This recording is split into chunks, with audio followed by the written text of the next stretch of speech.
Heartbroken, Tony McGill speaks out for the first time.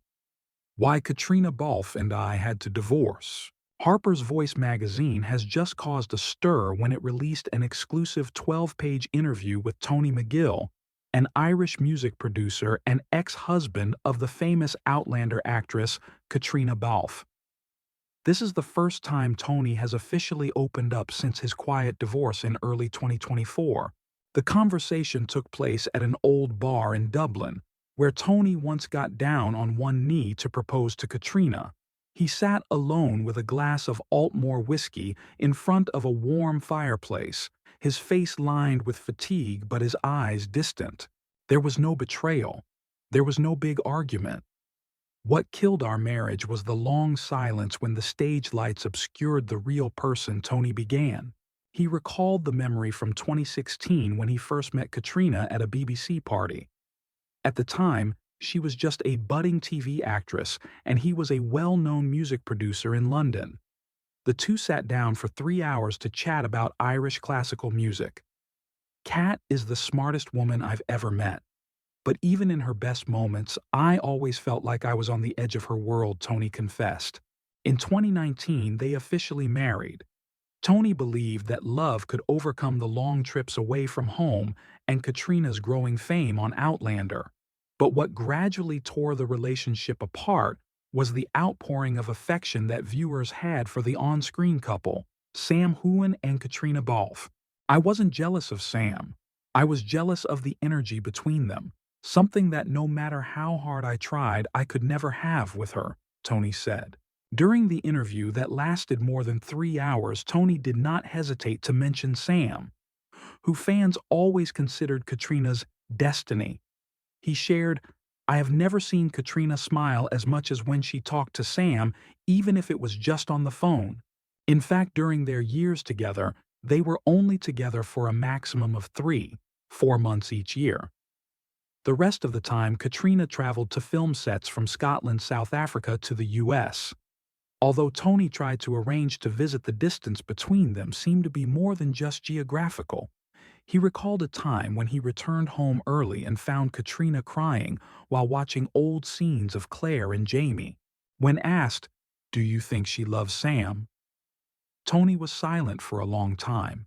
Then he replied, "I think she always loves another version of herself when she is with Sam, and I can't compete with that." The question that the public is most interested in: who let go first? Tony chuckled, looked down at the wooden table and said, "She's the one who said it. But I've been preparing for it all along." He recalled a night in February 2023 at his small apartment in Notting Hill. After returning from an independent film premiere, Caitriona sat down next to him, took off her shoes and said softly, "We're not ourselves anymore. You know that, right?" There were no tears, no screams, just acceptance. And Tony nodded. "That was the last time I held her as a husband." Tony choked back tears as he recalled. A month later, Caitriona moved out of their small flat in Notting Hill. 3 months after that, the divorce papers were filed.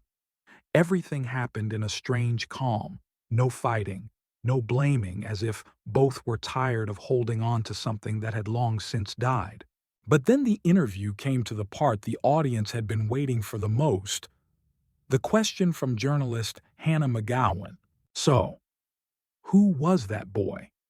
The child that both Sam and Caitriona quietly acknowledged the existence of. Tony was silent for a long time. His usual warm smile disappeared. His face was no longer lined with concern, only his voice was heavy as if it had been held back for years. "There was a time when I thought I was the father of that child." He said that in 2021, when Caitriona was secretly pregnant, the two were living apart, although they were not officially separated. When she told him about the baby, Tony was still open to it. "I told her no matter whose baby it was, I would still love it. I believed that it could be a chance for us to start over, but then one detail made everything collapse." Tony paused, his eyes red.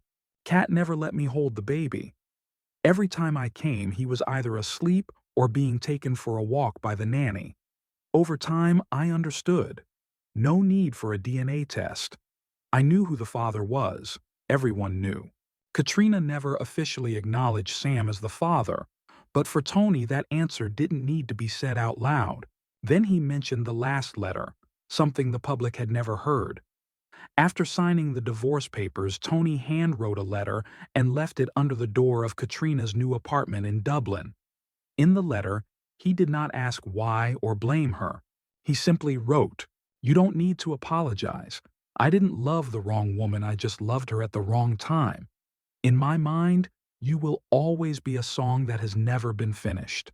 A melody that is forever unfinished." The letter was never replied to, but Tony insists that he has no regrets. Love doesn't have to have a happy ending. Sometimes just being loved and understood is enough.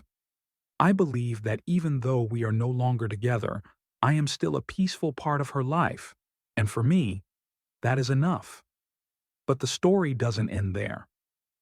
When the reporter asked Tony one last time, "If one day the truth about the child is made public, do you think you will feel vindicated?" Tony shook his head slightly, his eyes looking at the dying fire in the fireplace. "No, I don't need vindication. I just hope the child grows up in love no matter who his father is." But sometimes, the public forgets that silence is also an answer, and there are truths that are never allowed to be spoken. That ambiguous answer made the room fall silent. Did Tony just implicitly confirm the long-standing rumors? Was Sam Heughan really the man in the dark? The one who caused a marriage to fall apart? Harper's Voice concluded the interview with a brief line: "The love story of Caitriona Balfe, Tony McGill, Sam Heughan will probably forever remain an unfinished song in the memories of fans."